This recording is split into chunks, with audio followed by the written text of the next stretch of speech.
NVIDIA rolled out DLSS 4 at the CES trade show in early 2025, and this year they're updating it to DLSS 4.5 with a second generation transformer model that improves DLSS image quality while also adding 6 times dynamic multi-frame generation. I'm personally really only interested in the DLSS 4.5 super resolution feature, designed to improve lighting accuracy, reduce ghosting, and improve temporal stability.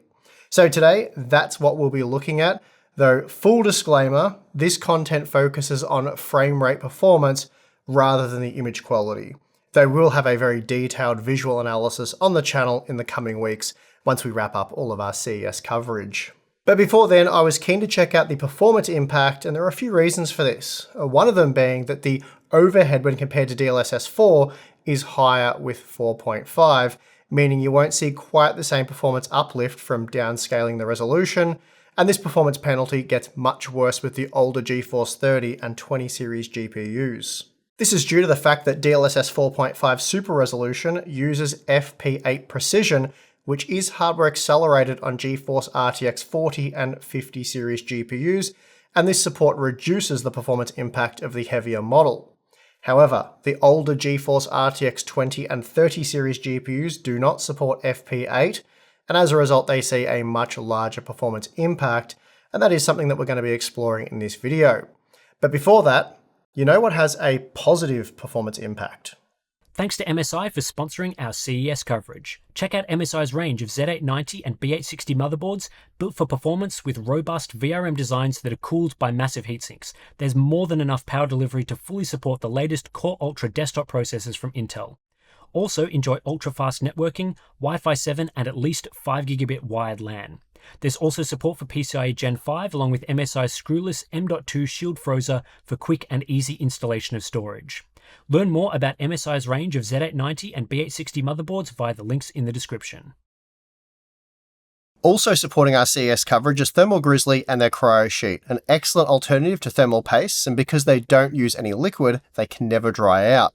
These graphene thermal pads offer very high thermal conductivity, are easy to use, are extremely durable, and can be used to maximize your CPU and/or GPU's cooling performance. So for more information, please check the links in the video description.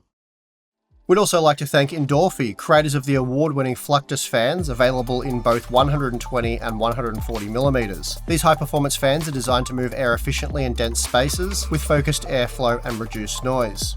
Perfect for CPU, power supplies, PC cases, and more. So to learn more, please click the links in the video description. Okay, so the new DLSS 4.5 Super Resolution feature adds support for 2 new presets. And today's testing will be focusing on Model M, which is optimized and recommended for DLSS Super Resolution Performance Mode.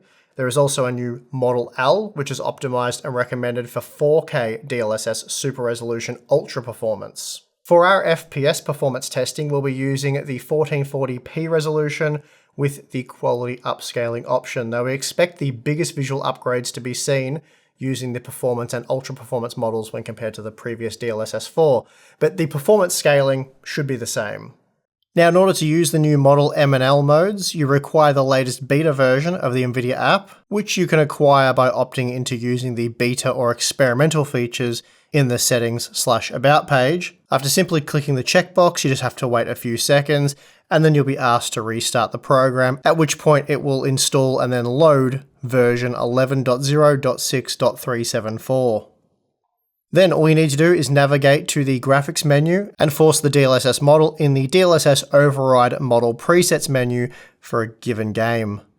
By default, this option is set to use global, and that means using the 3D app setting or whatever the application wishes to use by default. And I imagine that's usually going to be the latest model, but it might depend on the GPU you're using. I haven't played around with this much yet. Anyway, for this testing, I'm switching between the model or preset M and K. And to ensure the game is actually using the correct model, I'm monitoring this via the NVIDIA app overlay. In order to do this, you simply need to hit Alt+Z or Z and select Statistics in the bottom left corner of the screen, then change the statistics view to DLSS, and then in the top corner of the screen, if that's where you happen to have your overlay positioned, there will be an SROVR readout, which is short for Super Resolution Override. If not using any upscaling, so upscaling simply not enabled in the game, the value here will be inactive. And when using DLSS upscaling, it'll tell you which version or model you're using. Though in many games you will have to be actually in the game itself, so playing the game for it to work, the menus will simply read inactive, even if DLSS upscaling is enabled, because it won't be using DLSS in the menu. Okay, so time to run a few quick tests, and we'll be doing so on our Ryzen 7 9800X 3D test system using 4 different GPUs. And I felt for this testing, a more mid-range GPU would make sense, so I went with the GeForce RTX 5070, which is really handy as that means I can use the RTX 4070 Super from the previous generation and then the RTX 3090 from the previous generation, as all 3 GPUs deliver a similar level of rasterization performance. Then for the GeForce 20 series, I just went with the 2080 Ti as it's the fastest GeForce GPU from that generation, and it's still much slower than the RTX 5070, so not much we could do about that. Okay, let's dive into the blue bar graphs. Starting with Rainbow Six Siege, using the built-in benchmark with the Ultra Plus preset, we see that at native 1440p, the RTX 5070 is good for 177 FPS on average, and then if we enable quality upscaling with DLSS 4, so the Model K in this example, the average frame rate is increased by 33% to 235 FPS, which is very impressive. But when using the newer DLSS 4.5 or Model M, performance over native is only boosted by 10%, making DLSS 4 a little over 20% faster in this example. Of course, we're yet to analyze the image quality, and as I said, we will do so in an upcoming video, so it is possible the performance hit can be justified through improved visuals, but still, it is quite an FPS downgrade. And we're looking at similar margins using the RTX 4070 Super. DLSS 4.5 is 18% slower than DLSS 4, making it a mere 7% faster when compared to native 1440p performance. But where things get really bad, at least in terms of FPS performance, is with the older 20 and 30 series GPUs. The RTX 3090, for example, rendered 173 FPS at native 1440p, and DLSS 4 quality boosted that to 211 FPS. That's an impressive 22% uplift. But with DLSS 4.5, we're looking at just 148 FPS. That's a 30% performance hit when compared to DLSS 4 upscaling, and remarkably, it makes it 14% slower than native performance. So in this example, you would absolutely be wanting better than native visuals in order to justify using DLSS 4.5 upscaling. The situation is even worse for the RTX 2080 Ti. In this example, DLSS 4.5 upscaling was 23% slower than native, rendering 91 FPS opposed to 118 FPS, while DLSS 4 quality upscaling was almost 20% faster than native, and therefore a massive 55% faster than DLSS 4.5. So you simply wouldn't be using this latest DLSS upscaling version with these older GPUs. Moving on to Marvel Rivals. In this example, enabling DLSS 4 quality upscaling boosted the performance of the RTX 5070 by 33% to 93 FPS. And the newer DLSS 4.5 model though, that was just 21% faster when compared to native, so a 9% downgrade when compared to the previous version, and we're seeing similar margins with the RTX 4070 Super.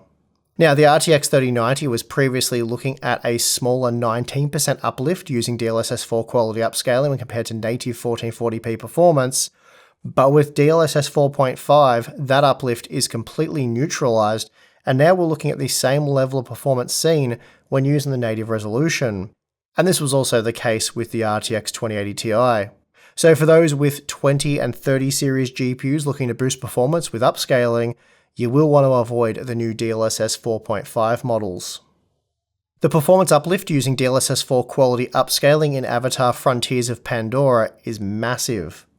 The RTX 5070 saw a 53% increase at 1440p when compared to native, and even the new DLSS 4.5 mode was impressive, boosting performance by 40%, and these margins were replicated by the RTX 4070 Super.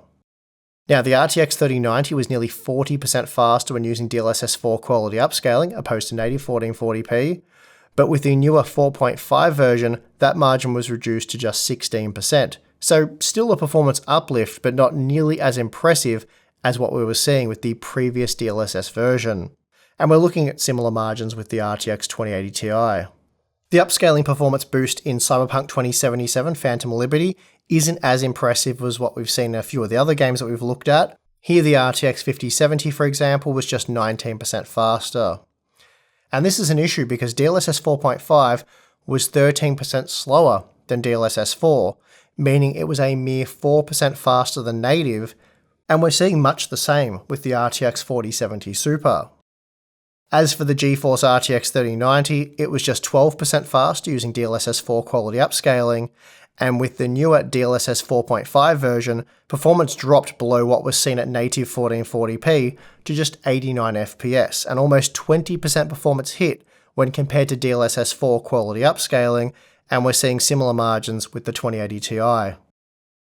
Black Myth Wukong, like Avatar, is a game that sees massive performance gains when using DLSS upscaling, even with the quality setting. The RTX 5070, for example, was 53% faster with quality DLSS 4 upscaling enabled, and we saw a similar 47% gain with DLSS 4.5. And this was also the case with the RTX 4070 Super. But quite interestingly, even the RTX 3090 does well here when using the latest upscaling model. We're looking at a 33% increase when compared to native, which is substantially less than the 49% increase offered by DLSS 4, but still this is a great result overall, and we're seeing similar margins with the RTX 2080 Ti.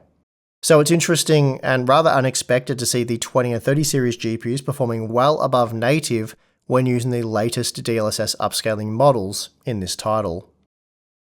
Finally, I also tested Assassin's Creed Shadows, and in this example we're looking at a mere 16% uplift for the RTX 5070 when using DLSS 4 quality upscaling, and then just a 9% increase with the latest upscaling model. And we found the exact same thing with the RTX 4070 Super. Then when using the RTX 3090, we're looking at a 15% increase when using DLSS 4 quality upscaling, which is similar to the gains enjoyed by the 5070 and 4070 Super in this title. But when we enable the latest model with DLSS 4.5, things go poorly for the 3090, reducing performance to just 53 FPS, which is a 15% reduction when compared to the native performance. The 2080 Ti doesn't go backwards quite as much, but we're still looking at slower than native performance with DLSS 4.5 upscaling. Just lastly, here's a quick look at VRAM usage in Marvel Rivals using the 16GB RTX 5060 Ti at 1440p with the ultra quality settings. As you can see, VRAM usage is much the same using DLSS 4.5 as it was with DLSS 4, so unfortunately DLSS 4.5 isn't going to be more beneficial for those of you with 8GB graphics cards. But hey, at least it doesn't use more VRAM, or at least it didn't in the examples that we looked into. Okay, so in terms of FPS performance, DLSS 4.5 is without question slower than DLSS 4. Some NVIDIA reps have made public comments online suggesting that DLSS 4.5 is only 2 to 3% slower when compared to DLSS 4 when using an RTX 50 series GPU, but that's not, it's technically true, it could be depending on the games you test and of course the GPU you use, but it's absolutely not true for all RTX 50 series GPUs. I did some initial testing with an RTX 5090 and did indeed see some single-digit performance drop-offs in a few of the games that I tested, but as you reduce the GPU power, those margins grow. And we saw that with the RTX 5070. It was on average 9% slower using DLSS 4.5 compared to DLSS 4. And that was across the 6 games that we tested here, and that is statistically significant. For those of you with older RTX 20 and 30 series GPUs, I'd say for the most part you will want to avoid using DLSS 4.5, and that might even mean having to manually force the older DLSS models. I'm not exactly sure how that's all going to play out. Normally DLL files get updated to the latest model, but in this example you might not want to run the M or L models, so we'll have to see how this gets rolled out. NVIDIA has said that RTX 20 and RTX 30 owners may prefer staying with the older Model K preset for higher FPS. So will DLSS 4 remain the default option when using one of these older GPUs, or will it be more of a universal rollout? Not sure, we'll have to wait and see. It's also worth noting that when using the override feature to force a certain DLSS model, it's best to do so on a per game basis, as I found the global option was sometimes ignored by certain games. But it has to be said, as nice as it is to have more options, DLSS is getting a bit confusing, and it's not always going to be clear to gamers which model they should be using for a given circumstance. For example, NVIDIA's latest DLSS programming guide for game developers suggests that the older DLSS 4 presets, J and K, should be the default model for DLLA, quality, and balanced modes, while the new DLSS 4.5 preset M is the default for performance mode and L preset best used with the ultra performance mode.